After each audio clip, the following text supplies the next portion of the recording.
Let's go!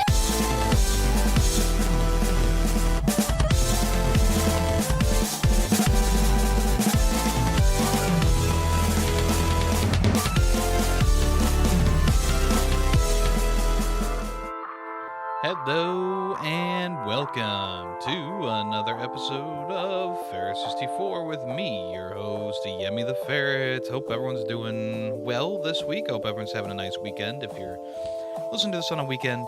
And if you're listening to this on the weekday, I hope you're having a good week. This is, of course, the podcast about video game news and occurrences, first impressions, reviews, and more.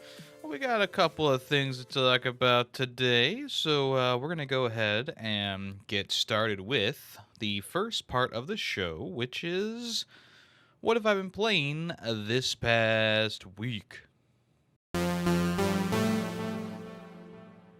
So, obviously I've been playing some games that I've been working on for a couple weeks now. You know, Pikmin 4, I finally got to the first credits, I will say.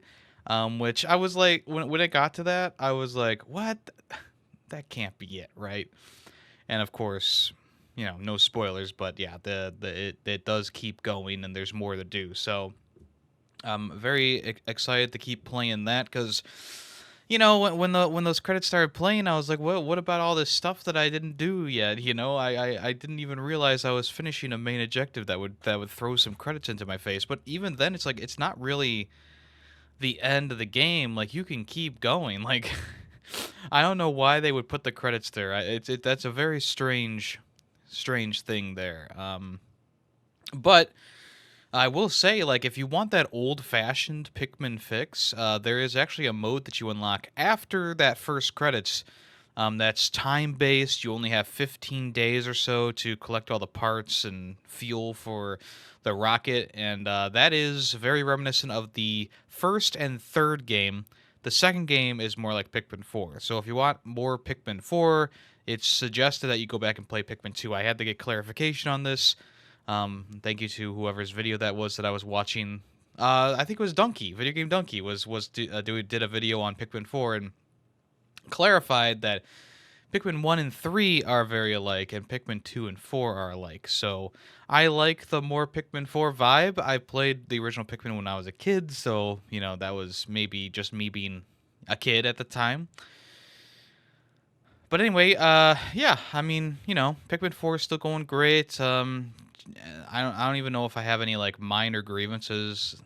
Maybe the auto lock-on mechanic when there's multiple enemies around you can kind of be a bit stingy, but other than that, it's been a great time, and I'm really enjoying it. So I don't want to go into spoilers or anything like that right now, because obviously the game is still pretty fresh, and lots of people are playing it. I think it's the best-selling Pikmin game already, so that's actually pretty cool, and it definitely deserves it. Like I said before, if you're not a fan of Pikmin, play that demo and see if it vibes with you. And, you know, after once you get past all the dialogue in the opening segment of the game, that's when things really open up, and the game really starts to open up and give you a brilliant experience. So I would definitely recommend checking out that demo on Switch.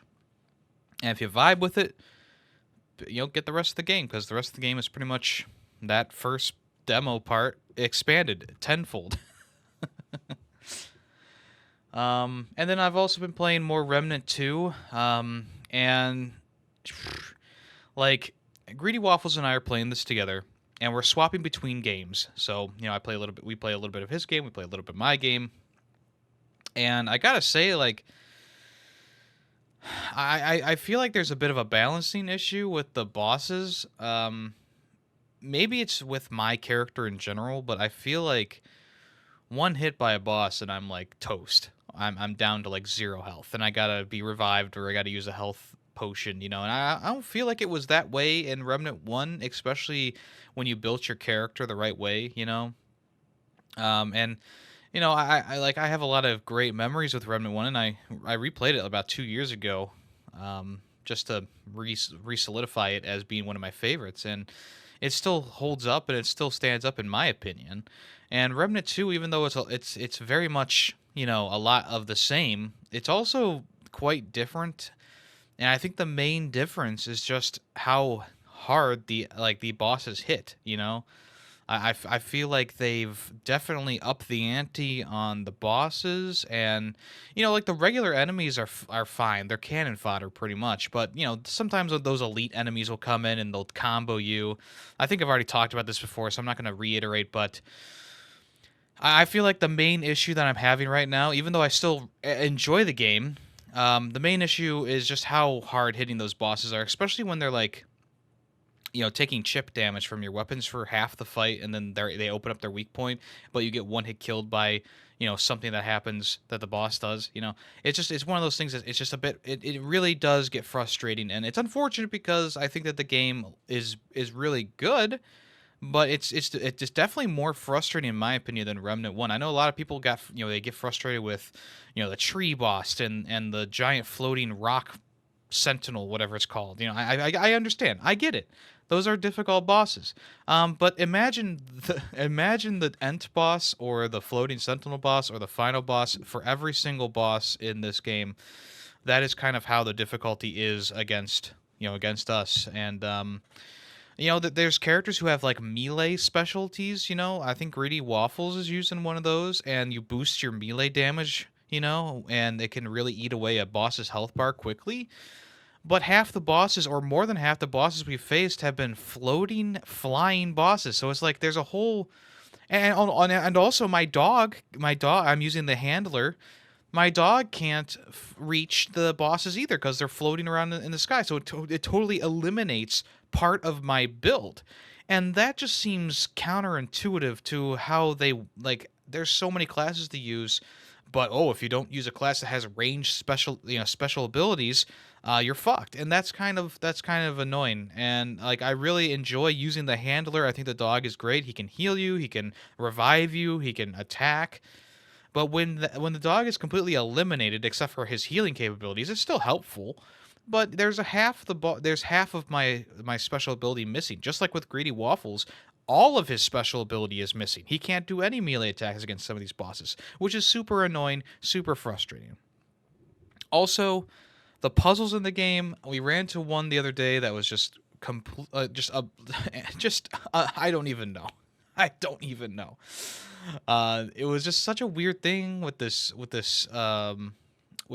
big circle, and you have to move symbols into the right place and circles and whatever. And even though I felt like I understood what they wanted you to do, I could not for the life of me get it to work. And it randomly worked one time. Didn't know how, but it randomly worked the one time. And we tried figuring out the second part of the puzzle for the special door, and I gave up. I gave up. I know Greedy Waffles probably gave up a little bit while before me, but I was really trying, and I don't know. It didn't make any sense to me. Luckily, the next puzzle we came across was much easier.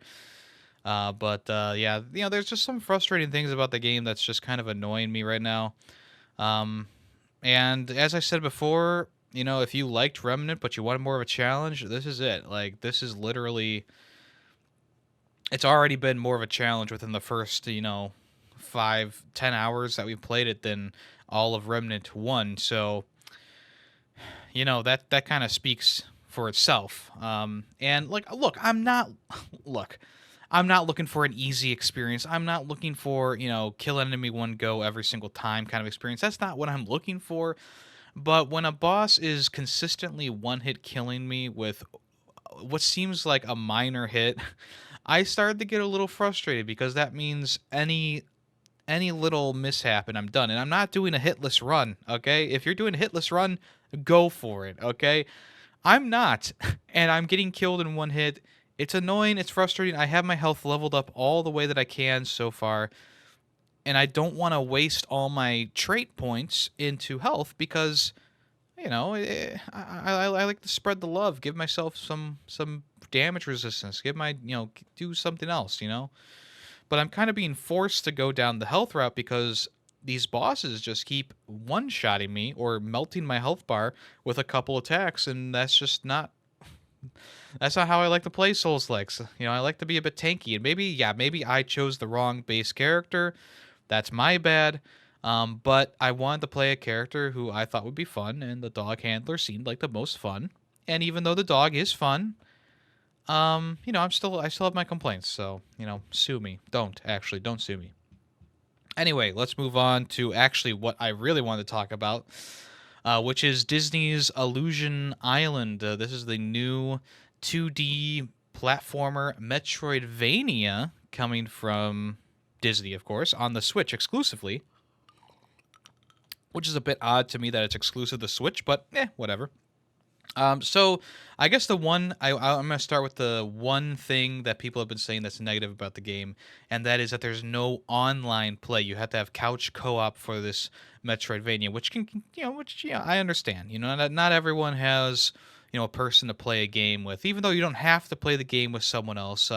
It's obviously more enjoyable to have that repertoire with someone else playing through the game. Now, because it's a Metroidvania, which kind of caught me off guard. I didn't know that it was a Metroidvania at first. It seemed like just a 2D platformer from the trailers and how people were talking about it. But yes, it is a Metroidvania. You go through the game, you collect. It's a big open map. Obviously there's things closed off because you need the wall jump, you need the double jump, you need the blah blah blah, and that'll allow you to get through there. And yeah, as you go through the level or the world, you collect more power ups, so you can access more areas, get more collectibles, stuff like that. And the art style is really fun. It's definitely reminiscent of the Mickey Mouse show, the newer one that all the characters are based off of.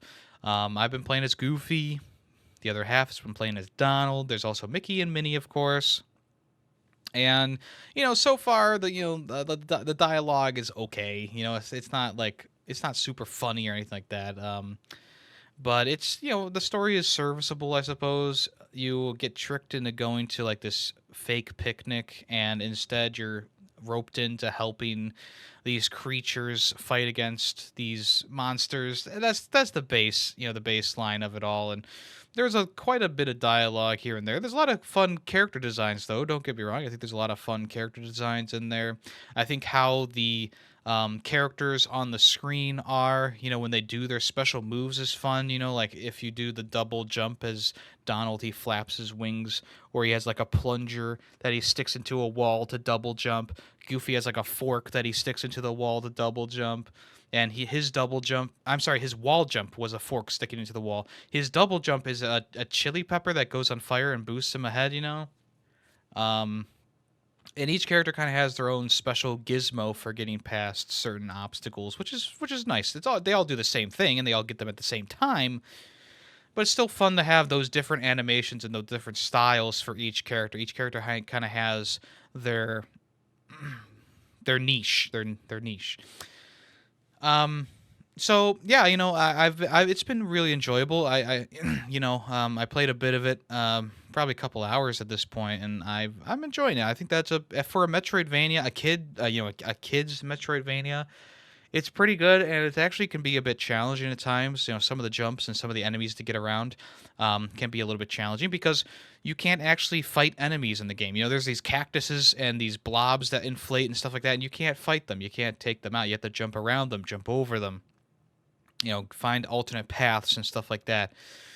So that also adds a bit of tension, especially when you're doing some tight platforming sections. And this is made by the same people who did the Battletoads remake in 2020, and I thought that was kind of bad.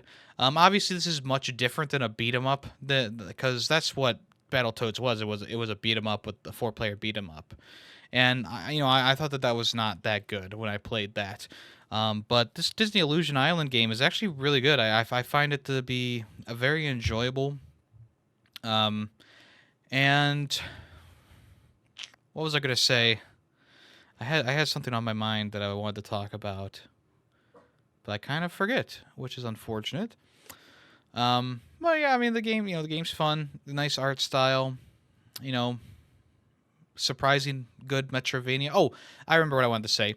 You can actually choose how difficult you want the game to be. If you want a light experience, you can choose 3 hearts. If you want a normal experience, you choose 2 hearts. And if you want a hardcore experience, you could choose 1 heart, which means 1 hit and you're dead. Which I find that's a good idea. Have the different hearts there, for, to let people choose how they want to play the game. So there you go. I think that it's fun so far. I'm having a good time with it. If you want to check it out, it's only on Switch at this point.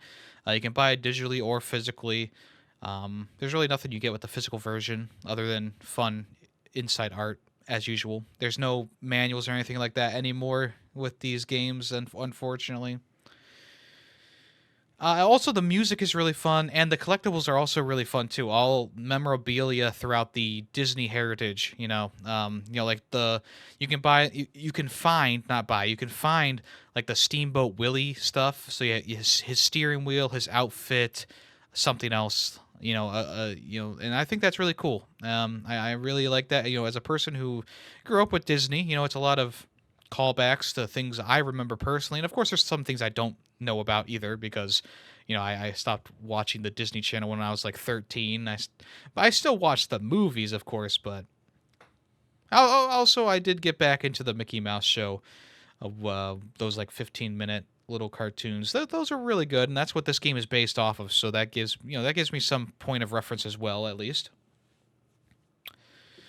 So yeah, Disney Illusion Island, give it a thumbs up right now if you're a Metroidvania fan. It's kind of an oddball one, but I think that you may like it. There's absolutely no combat. It's all platforming and story. And if that doesn't sound like a good time to you, then maybe miss out on it or skip it, I should say. But if you don't mind that, if you like Metroidvanias, I think this is a pretty good one, and I definitely would recommend checking it out. I've also been playing Battlebit Remastered. This is a Steam game. Apparently, this Battlebit game came out.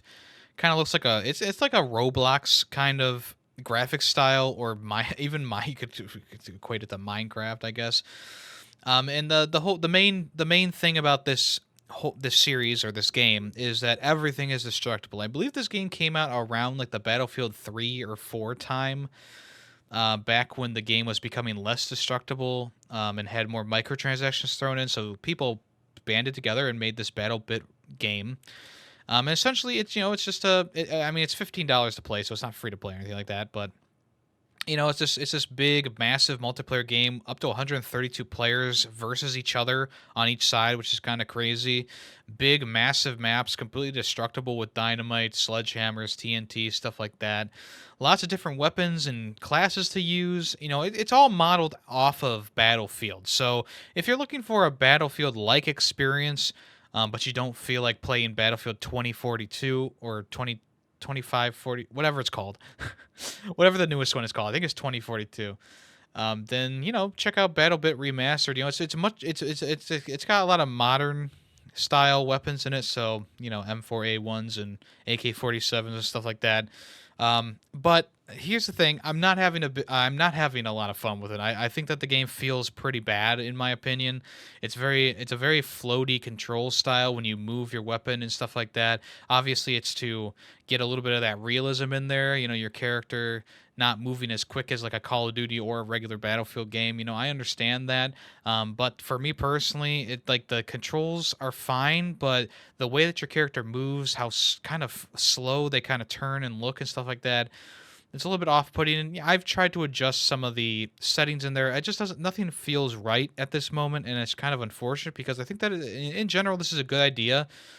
But I think that the control scheme and just how the guns kind of feel is not really my thing. I think I think that I'm maybe out of the age range for a game like this. Even though there's a lot of older people playing the game, obviously people who played the game back in the day, new players, old people picking up the game for the first time. But for me personally, it just doesn't feel good to me. And they also have the proximity chat, which is something that I understand why, because, it makes it more realistic, I guess. But, when you just have someone screaming into their mic next to you and you're just trying to fight some enemies, on the other side, it's pretty annoying. Also, this game has the one-hit kill sniper rifle problem. Someone can just set up somewhere and just keep sniping people all day. It gets pretty annoying, especially when they start sniping you from their spawn point or into your spawn point. It just has those old school FPS problems and issues that it seems they've been fixed in multiple games up to this point. It's kind of annoying. It is kind of annoying. The class that I've been using mostly is the support class with the LMG. I feel like that class has the best setup for me personally. There's also a medic class, assault class, sniper class, engineer. The basics. It's pretty much Battlefield 3 or 4 to the T, except it looks like Minecraft or whatever. And it feels like that too. It feels like a game that was made inside of Roblox or Minecraft that people put together. And yeah, and it's just not my vibe. I'm gonna keep the game. I'm not gonna refund it because I know that there's people who maybe want to play it with me, and if they do, I would love to try it out with a squad of people instead of just playing by myself. But at this point, I don't think I'm gonna be playing it too much on my own anymore. I feel like I've had my fill of this game, and even though there's impressive aspects to it and there's things that I like about it, in the end, a regular EA developed Battlefield game is probably going to feel better than this almost every time. And like I played through all of Battlefield 3 and 4. I played those games a lot, even Battlefield Hardline and the rest of them 1 and 5. I played through those games a lot, and they always felt good to me. Like the feeling of the guns and stuff like that was never an issue to me in those games. I guess the one issue that people would have with the modern Battlefield games is the microtransactions and the servers not being up to par. I mean, this 2042 game was very disappointing when it came out, and they've obviously been working on it since then. I haven't given it another try, but that was also probably a reason for BattleBit to come back. People were once again disappointed with the Battlefield experience. Me personally, yes, I was disappointed with 2042. So this is a way for people to kind of get their Battlefield fix in a way, while also it not being exactly like Battlefield. So take that with what you will. I'm not a huge fan of it, but if you like it, there you go. Have fun. The last new-ish game that I want to talk about is PGA Tour 2K23, which was on PlayStation Plus recently. It is on PlayStation Plus. You can redeem it now, along with Death's Door and Dreams, if you want to check that out. And Greedy and I played a bit of the PGA game. I've played more of it at this point. Greedy Waffles has beaten me every single time in NBA. The basketball game that was free last month or the month before. And it's a fun game. Even though I get defeated, I still find enjoyment in it. And it's nice to have a game that is kind of geared towards, maybe not geared towards me, but I was able to beat Greedy Waffles twice now in 18 holes of golf, which, pat myself on the back, I guess. But, I went through the whole tutorial. There's a bunch of fun little things mixed in there with this game. Obviously it's a PGA game. They've been around forever. I'm sure they mostly have all the same things, but controlling ball spin, where you hit it, curve, the angle and curve of your shots, all that stuff. They teach you all that, different clubs, different ons, all those different things, and all the way down to putting and stuff like that. So the tutorial is paramount to play if you haven't played one in a while or you're new to the series, of course. And the one thing I do really like about this game is that they give you the putt preview, which takes the guessing work out of putting for the most part, because what you can do is you can line up your shot the way you think it should be and then press like square or something like that, and it will show you exactly where your ball is going to go only one time per putt though. So you can kind of adjust yourself accordingly and hopefully, get it right the next time. And I like that because it makes like some of those like putts where you're like, I should have gotten that. Why didn't I get that? It makes those putts, those just get thrown out the window because you can see exactly where your putt's going to go. And, if it's going in the hole, you can tell that's going in the hole. If you're going to be off by a little bit, you can adjust yourself accordingly. That way you don't get those moments where it's like it goes past the tee or, you're right next to the hole, maybe about a foot away, and you miss it for some reason. You don't have those shots anymore, which can be the most frustrating part of the game. And yeah, I feel like the game design is pretty good overall. I think that the mechanics of the game are strong. And I think that the game feels pretty good in general. It's got some randomness factor into it, of course, because, in order to hit the ball, I chose the 3-tap method, which is you press X once and hold it to adjust how hard you're going to hit the ball. Then this little like clock hand starts moving around the ball. You have to you have to press X again in the center of that, and then again at the bottom of that. So you have to press X 3 times in order to line up your shot. So there's a bit of a randomness factor. If you miss that sweet spot, your ball could be going the wrong direction, not be hit hard enough, not have the accuracy that you want, et cetera, et cetera. So I thought that was the best way of doing it, because there's this like swing method where you like hold back the joystick and then move it forward. I just thought that was not intuitive at all. The the 3 button method is probably the best thing that for playing this game, in my opinion. It's reminiscent of the old the old golf games we used to play. Like Mario Golf Toadstool Tour, Everybody Golf, the Golf Club. It's very reminiscent of those games. So I like the 3 button method as opposed to the swing method with the joystick. Even though the swing method might be more realistic, I don't care. I really don't care. So so all the stuff with like the golfing is fine. I feel like it's good in general. But everything else about the game is kind of lacking, in my opinion. I'm playing this on the PS5, and it just doesn't look good. Like the sky looks fine. You look up at the sky, that's beautiful. But the character models, animations, the golf course itself, the grass, the trees, the people in the crowd, like it all, like the water, it all just looks last gen, in my opinion. Like, this is the newest version of PGA Tour 2K, and the game just looks bad in general. It just looks bad, and yeah, a lot of times I say like audience members, I don't really care about them. I complain about them for Madden because, why can't we just get some better, models for Madden? I mean, back in the day, we actually zoomed in on the crowd, and there was actually people who were randomly made, and they had like your team's gear on. That was cool. It was fun. PGA has no has they have no excuses, because there's a limited amount of people in the crowd. You're constantly seeing the crowd in the distance, and you're up close and personal with them as the ball goes where it needs to go.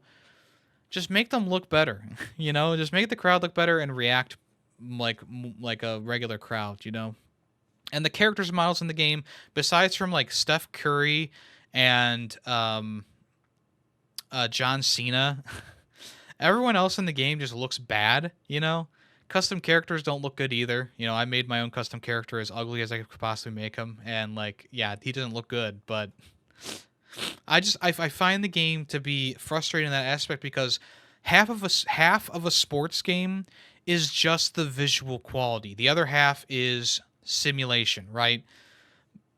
And yeah, the PGA Tour 2K23, the half of the visuals just aren't that great in the game. Like, they just really are not. Even the lighting effects are not that good, and it's kind of unfortunate, because you would think that this would be half of the it should be better. That's all I'm saying. I mean, Madden doesn't look that great in general, but I mean, it looks better than this PGA Tour game. NBA. Look at the NBA game. That looks great. The crowd looks good. The players on the court look good. The lighting effects and how everything shines, and that looks great. And then you go to this PGA game, and it's just not good. It's just not up to par.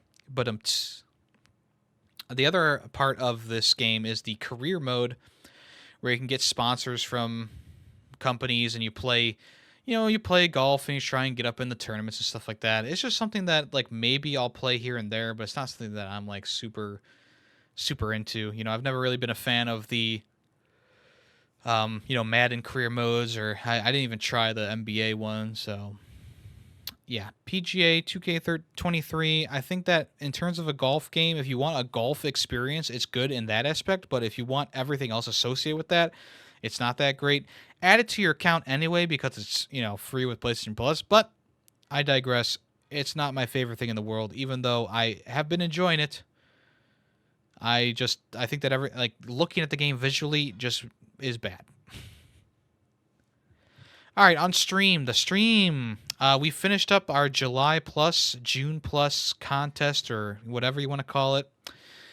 And, I'm relatively satisfied with how many games we finished. We finished 19 games. We didn't hit a round number. That's okay. But 19 games is nothing to scoff at. Some of them were shorter than others. Some of them were longer than others. I think in general, we had a nice mix of games, even though there were too many 2D platformer games somewhere in the middle, right? And Super Exploding Zoo was our final game for the month and for the contest. And it was pretty good. I think I mean, I don't know. This game does have a couple of negative reviews out there, but I thought that the game was in general a really fun puzzle game where you use like these cutesy animals who are all explosives and they blow up these aliens trying to get to an egg. So essentially, it's a lot of like management and stuff like that. It was obviously developed for the Vita and ported onto the PS4 because there's a lot of like things that would be easier to do with touch controls, like guiding the animals to different places and stuff like that.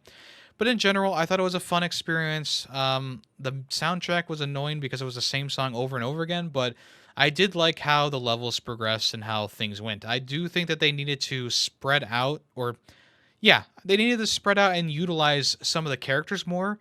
Like right at the end of the game, you get like jellyfish who poison aliens, and then you also get pandas who roll over aliens. And I feel like they just need to flesh those characters out a bit more, have a few more levels with those characters, because as it stands, there was only like 4 levels where you use the panda and like 2 levels where you use jellyfish.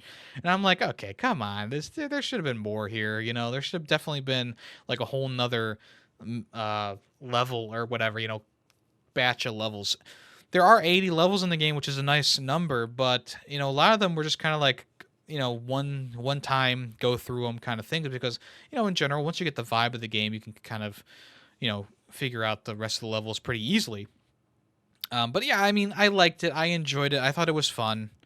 It was cute. I liked how you all the animals that you saved were added to your hatchery, it's called, and you can unlock new characters by throwing the animals at the egg and breaking it open. They're just skins, but still fun. Still fun to unlock. Yeah, I mean, there's not much else I can say about it. I gave it a B tier, I'm pretty sure. And then after that, of course, Kenobi won the contest. Congratulations to him once again. He chose for us to play Indiana Jones and the Staff of Kings, which is a game that I played on the Wii back in the day when I was younger. And I didn't really remember much about it when I was I think I was like 14 when I played the game last. And the only things I remembered was some of the platforming, like Indiana Jones could like fall off of stuff and you have to like quickly shake the controller to get back up and stuff like that. And we played the PS2 version of the game, and it definitely was definitely rough. This game came out a couple years after the PS3 launched. Never had a PS3 version. And it also came out 2 years after Uncharted, the original Uncharted game. And to me, that's huge, because this game is stiff as a board, the platforming is bad, the gunplay is all on rails, which could have been a fun thing, but it's definitely not. the the only part of this game that really shines is the hand-to-hand combat, because they actually fleshed out the hand-to-hand combat a little bit. You have heavy attacks, short attacks, dodges. You can pick up items and use them. You can throw items at people. You can use your whip to latch onto people and pull them towards you, or pull things down. And that's the most fun part about the game is the hand-to-hand combat, because there's so much going on. You can interact with things in the environment and stuff like that. But yeah, the gunplay is just really bad. It's almost like those arcade games where you use a light gun to shoot at a screen. Kind of like a Time Crisis.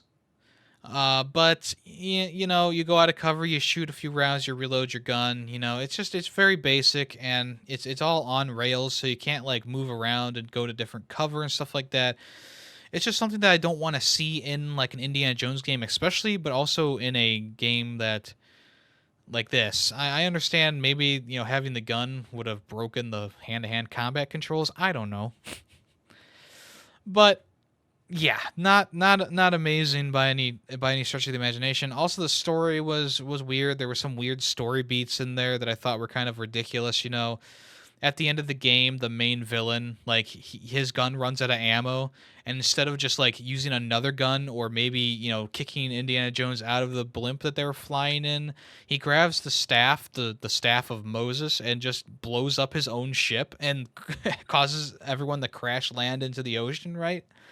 It just doesn't seem. It's just stupid. It just really is. And There's some parts of the game that I thought were kind of fun. Like there's a section in the Himalayas where you were fighting in the in like a town. There was also the beginning of the game was actually really fun too, where you were in like this desert area in Egypt or something like that.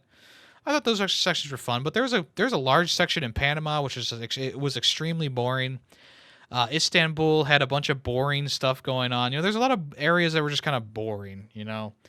And I do like the end of the game where you're driving the motorcycle on the bottom of the ocean with the staff. I thought that was kind of cool, but other than that, everything else was kind of drab and badly done. So I put it in D tier. The fighting was good and the last level was exciting, but everything else was just kind of meh or bad. All right, let's go ahead and move on to the next part of the show, which is what's in the news. All right, first up, Alien, the dreaded xenomorph, is arriving in Dead by Daylight sometime this year. This is, of course, after the introduction of Nicolas Cage as a survivor in the game. Now we're getting Xenomorph, the alien. So we'll see if there's also like a Ripley character model who will join the game too. I don't know. The full reveal is going to be on the 8th of August, so if you want to check that out, that'll be on probably Behavior Interactive's YouTube channel. But yeah, this is a pretty exciting thing. It seems like Dead by Daylight has really been pulling in the big time stars recently. There was a sweet time where there was a lot of classic characters being brought into the game, like the Shade and stuff like that.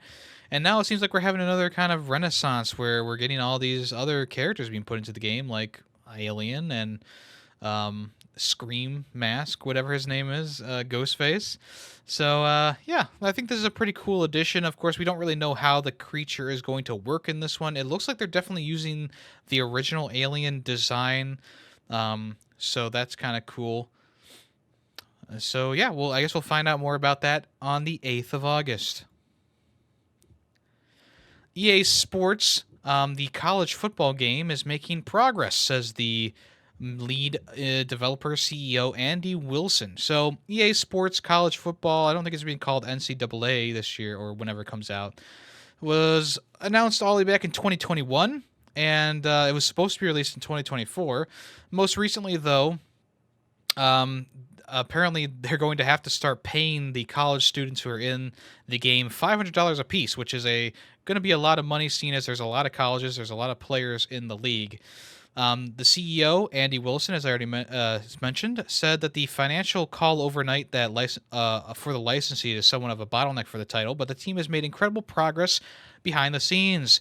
The gameplay is really coming together and really capturing all the action of college football and the difference of college football versus the NFL. I feel really confident in what the team is doing here. He also added that they are working through the license situation broadly. As of now, we've not got many, if not most of the schools licensed as part of the licensing program. Oh, I'm sorry, I read that wrong.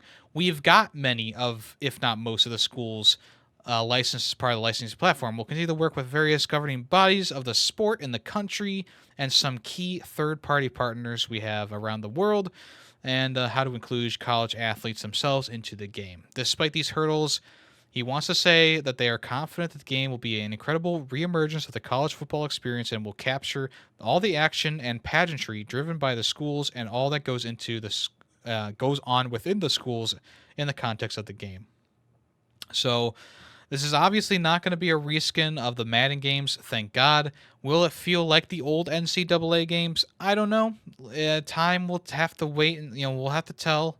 But yeah, I mean, at least they're making progress on it. We'll see if it actually comes out next year or not. I'm guessing it will, seeing as they seem to be steadily progressing on it. And if they've already gone through a lot of the legal process with the new regulations. So we'll see what happens. The PlayStation earbuds have some information and news about them. Last time we saw them was during the PlayStation Showcase in 2023, where they showed a sneak peek of the new accessories coming to the PlayStation 5, including the handheld device that was a streaming platform or whatever for games. And the earbuds were also a part of that. So, from a report, the both the device itself and the USB transceiver have received FCC certification now, which means many things. The most important of which is that the amount of electromagnetic radiation coming out of the device inside your ear has been declared to be within acceptable thresholds by the US government. Amazing. But it will also have noise canceling and lossless PS5 and PS4 audio, which is also interesting there. Um, Acceptable thresholds of radiation. Go. I mean, these things are right next to your brain. Practically. Yeah. I don't know. I'm guessing most wireless earbuds or devices that go into your ear have radiation leaking off of them. I'm guessing it's probably like 0.00001% or something like that, but still a little bit, which can cause some concern. But I am guessing that most, if not all, earbuds that are manufactured by high quality earbuds have some sort of radiation emitting from them. I'm guessing. Am I going to get these? Probably not. But if that concerns you, there's something to think about. Star Wars Jedi Survivor is being ported backwards onto the PS4 and Xbox One. Essentially, the game is in early stages of development to go backwards. As I've stated before, the PS5 version of the game and obviously the PC version of the game were kind of rough. Like, I love the game and I thought it was really good, but the performance of the game was just abysmal. Things not rendering in properly, enemies just disappearing, or maybe not disappearing, but like the noise from the noise they're making still happening after they're dead. Lots of frame rate issues, especially in the open world sections of the game, which was really disappointing to me. And just in general, it was a buggy, kind of glitchy kind of game. And like, I would have loved to give this game a high score, higher than what I gave it. I gave it a 4 out of 5 at the end of the day. I would have loved to do that. And if they just spent a little bit more time on it, working out the bugs and making sure that the game runs fine on all different platforms, I think the game would have been at least a 4.5. I still had some issues with, like, I think the story. I'd have to go back and re-listen to my thoughts on it because I kind of forget what I said at this point. But yeah, I feel like this backwards port of the game is probably going to launch in about the same state as at least Fallen Order. And that was my big thing about Fallen Order as well, is that the game, it's a broken mess. It's still kind of broken and glitchy at times, which is unfortunate because that game's been around for quite some time. And Jedi Survivor coming out in a worse state than Fallen Order is actually quite impressive in my opinion. I don't think that this is a good idea in general. Unless putting it on the older consoles will help them rein in some of the problems that they were having. I don't know. But I mean, yeah, obviously EA is going to want Respawn Entertainment to put it onto the platforms that have the most people playing on them. And right now, I think the PS4 is still a pretty huge platform. Not coming to the Switch though, or at least they haven't said it's coming to the Switch. So we'll see if it eventually comes to the Switch.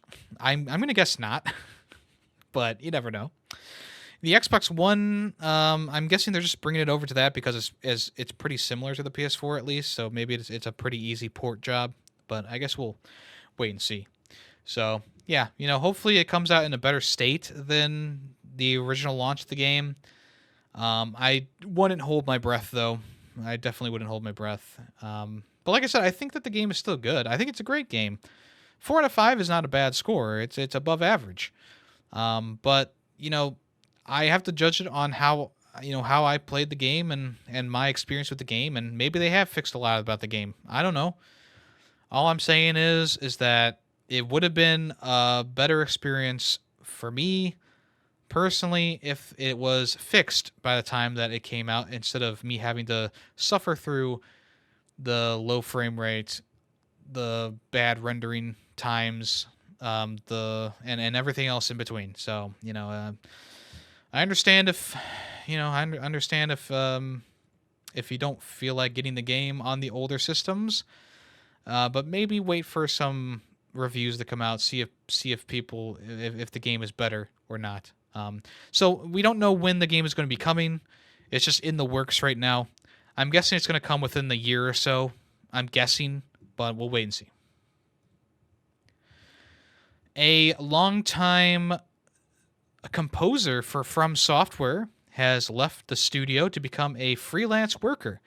Yuka Kitamura, who is famous for having a major involvement in the music of From Software games from Bloodborne, Dark Souls 3, Sekiro, and Elden Ring.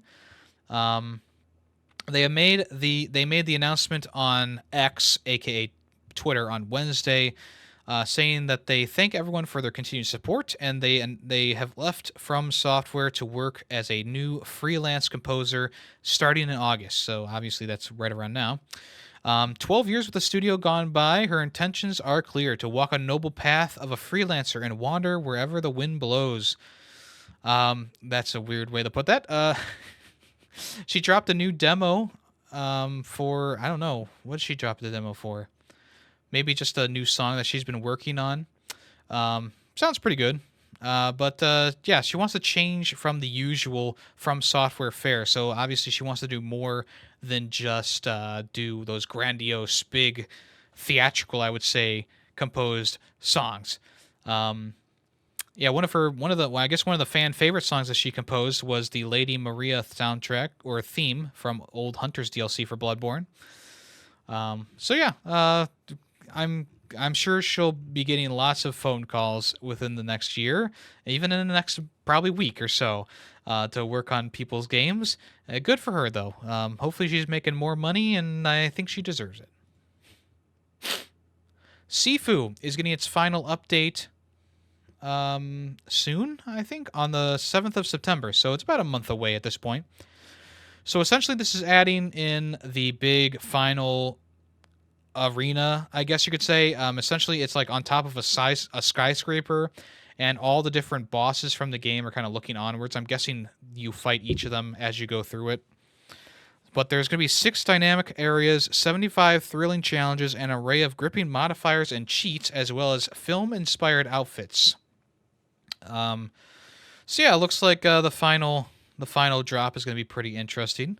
Also, zombie-like enemies, doppelgangers, and interactive environments will test your reflexes and strategic prowess like never before.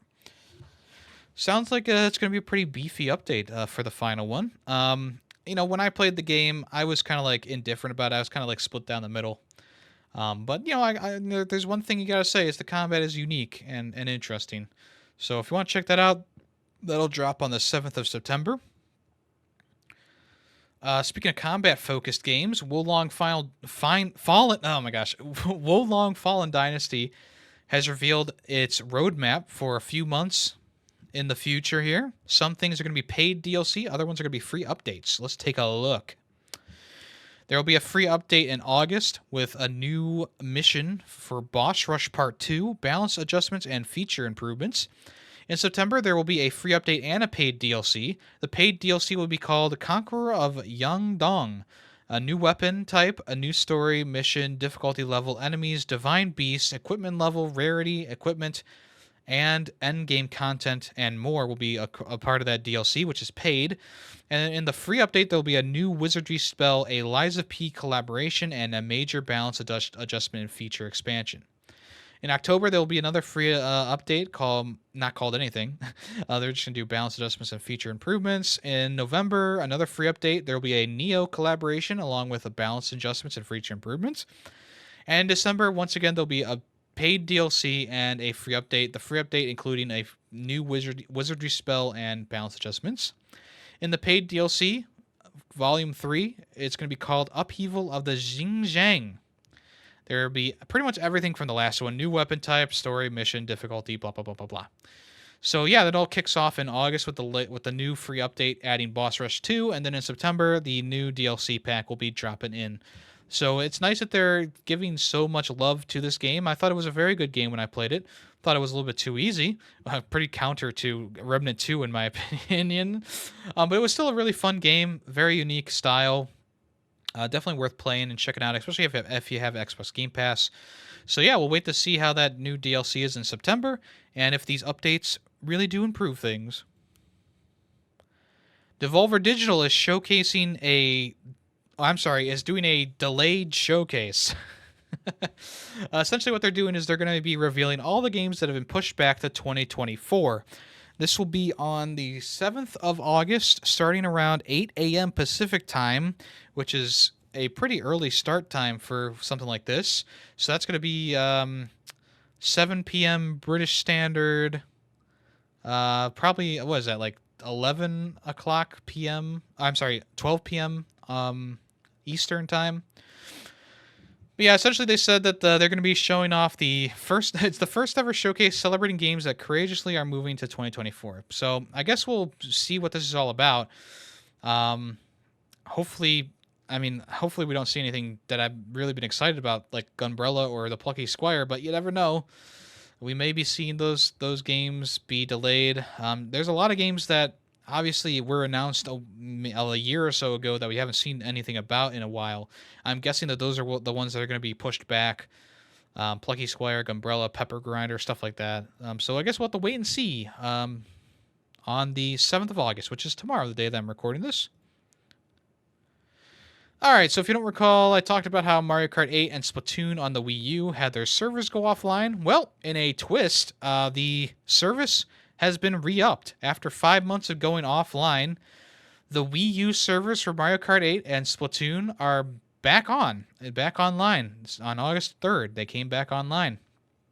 They went down for emergency maintenance apparently back in March of 2023. They were taken offline entirely after a potentially severe vulnerability was identified during online game sessions. And previously reported, this vulnerability was likely to be known as the exploit called ENL Buffer Pwn, which effectively allowed attackers to gain access to victims' consoles via remote control, which is pretty crazy. Thankfully now, Nintendo has brought them back online. A lot of people, including myself, thought that they were just going to take them offline forever, so it's good that they have brought them back online. Other affected games that were identified back in 2022 included Nintendo Switch Sports, Splatoon 3, and Animal Crossing New Horizons, but all those games have had their issues resolved without them going offline for multiple months in a row. It's nice to see that they've fixed them and put them back online. I'm sure there's still a good amount of people playing at least these two games out of all of them. And hopefully that doesn't happen again. And finally, for the news today, there was a Last of Us ripoff that was put onto the Nintendo Switch console store. What was it called? The Last Hope. Essentially, it was an asset flip. It used a lot of paid assets for the zombie models and like street models and stuff like that. It also used a bootleg version of Ellie in the game as well. I watched a pretty good video about it on YouTube where a guy kind of went through the details of it and how it played. And essentially the game was almost unbeatable because you only had a limited amount of stamina and you only had a limited amount of bullets. So you would run out of stamina and would never regain back, which is kind of crazy. And also the game seemed to be pretty glitchy. But essentially the game was taken offline recently because Sony copyright striked it. They actually sent a cease and desist or whatever, a copyright strike, to Nintendo, which is a pretty big twist, seeing as Nintendo usually sends copyright strikes out and cease and desist to other publishers and companies. Of course, it's unclear exactly why the game was removed for sale from. No, it's not unclear. What is this? What is this article saying? No, it's clear that Sony lodged a copyright strike against the game, and then also Sony took down the YouTube video promoting the game as well. So yeah, that's pretty crazy. Obviously, Nintendo's online eShop has a lot of shovelware on it. A lot of stuff that is deemed not worth playing. And this was just one of the random games that was put on there. Now, obviously, Sony is no saint either. There's a lot of games on Sony's platform that also are major shovelware. But I think that they have cracked down on the trophy horror games, at least. the games that just give you a platinum trophy in an hour of playtime or whatever. So that's good because I haven't really seen too many of them. Of course, now that I say that now, it'll probably a bunch of them will probably show up, but I haven't seen anything like the running pizza or whatever, the jumping pizza or whatever in quite some time. So good riddance to this piece of shit. Hopefully we don't hear from it again, but if we do, don't buy it, please. Just don't support stuff like this. All right, let's go ahead and move on to the final part of the show, which is what's coming soon. All right, announced last week. Nickelodeon All-Star Brawl 2 is coming around in 2023, and they've recently revealed that there is a new slime system being a part of the game. They announced this at EVO, where essentially slime kind of works as like Mortal Kombat, Mortal Kombat breaks and stuff like that, which is kind of interesting. So essentially you can do stronger attacks by pressing a certain button combination while having a slime meter full. You can also break out of combos, and you can do fake outs where you press the button to activate your slime time, and it actually cancels your attack, which is kind of interesting. After all that, they also announced that Plankton was officially joining the game in a Robo-Mech Plankton suit, which is kind of fun. At this point, I feel like SpongeBob has way too much representation in this game. But obviously, SpongeBob is the biggest, out of all the properties in this game. So it makes sense that they add so many characters. People also think that Mr. Krabs will be added into the game at some point. I'm not sure. The game's shaping up to be definitely a different experience. They also confirmed that every single character was getting a redesign for their moveset. So we'll see how it feels next time around. I'm definitely interested in this. The original game was kind of a bland and unpolished experience, but this next game is seeming to be something that they've really put some time and heart into. So I'm excited to check this out. Still no exact release date yet, but they said it is coming in 2023. Somerville has been revealed for the PS5 and PS4. It comes out on August 31st to PlayStation. It originally came to Xbox last year, and I think it came to PC as well. I played through the whole thing. I thought it was just kind of okay. There was a point where I stopped caring about the game, and the puzzles became kind of interesting, but then the game ended, and I just, I thought that it was, in general, just kind of like a mediocre experience. If you want to try it out, I believe it's still on Game Pass, and you can now check it out on PlayStation when it finally arrives on the 31st, if you want to check that out. Fort Solis is finally coming around on August 22nd, and we kind of got more of a more detailed look at how the game is going to play and how it's going to launch. So essentially, the game is launching as one single game, right? But kind of like a Telltale or a Netflix TV show, you'll be able to play the game in episodes if you want to. Of course, you can binge the experience by going through all the episodes at once, or you can stop playing at each episode and come back to it.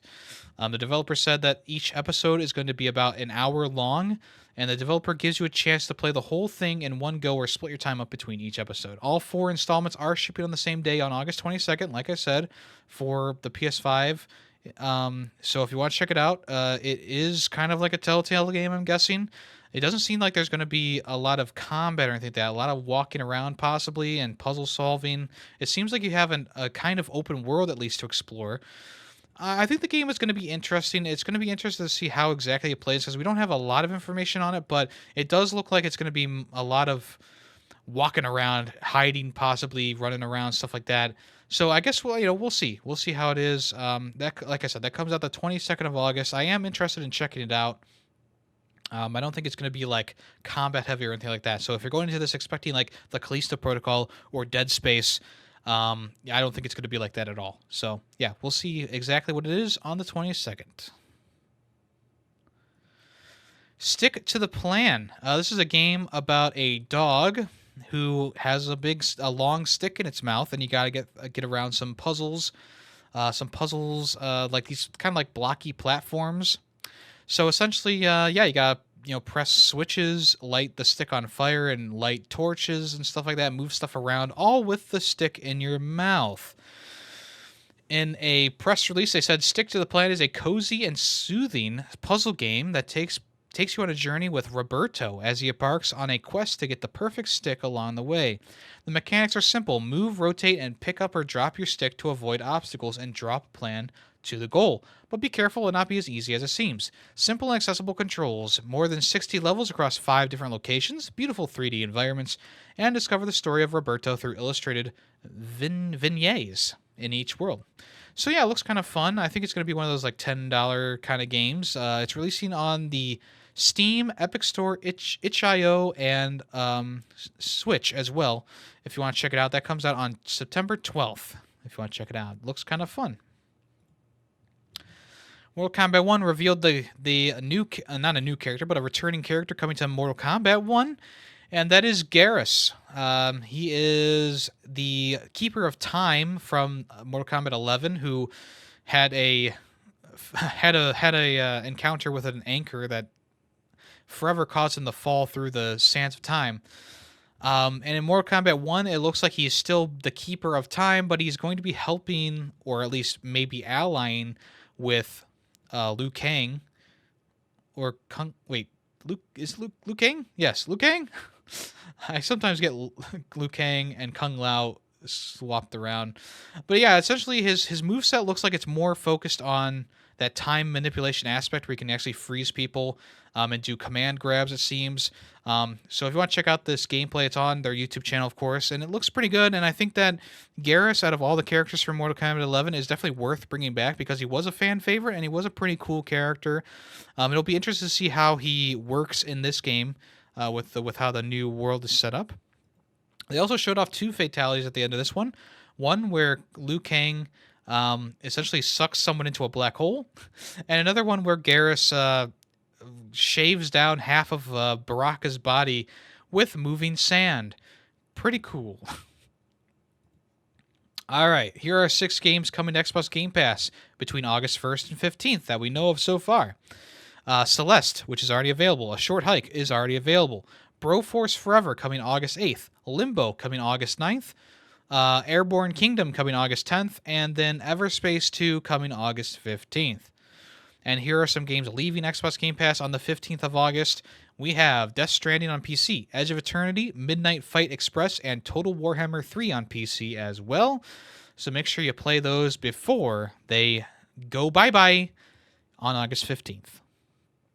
Okay, folks, thank you so much for listening to this episode of the podcast. I really do appreciate that. Right now, we're going to play everyone's favorite part of the show, which is What's That Song? If you can guess that song name and the game it came from, you will win a free super reaction. No one got the one from last week, which was the Batman Arkham Asylum main theme. So F's in the chat for that, but maybe you'll be able to get this one. Let's listen to this week's song right now.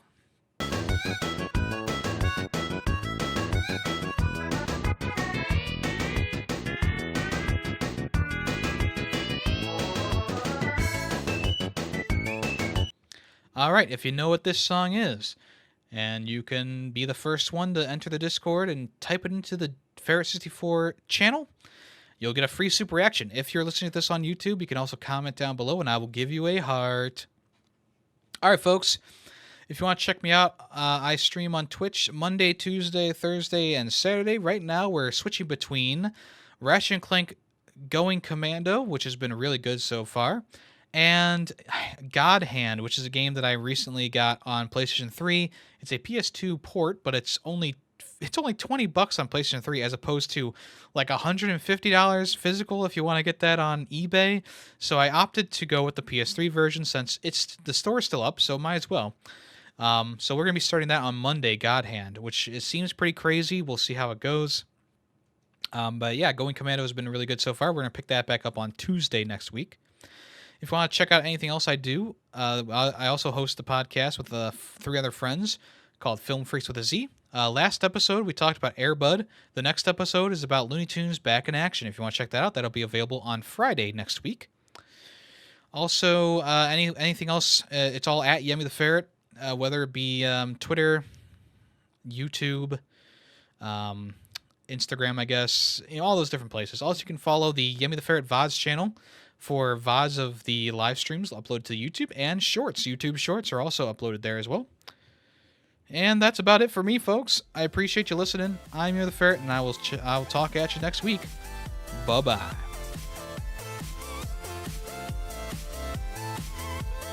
The Ferret 64 podcast is owned and edited by Yemmy the Ferret. The song Nightshade, used in the intro and outro, is owned by Adhesive Wombat.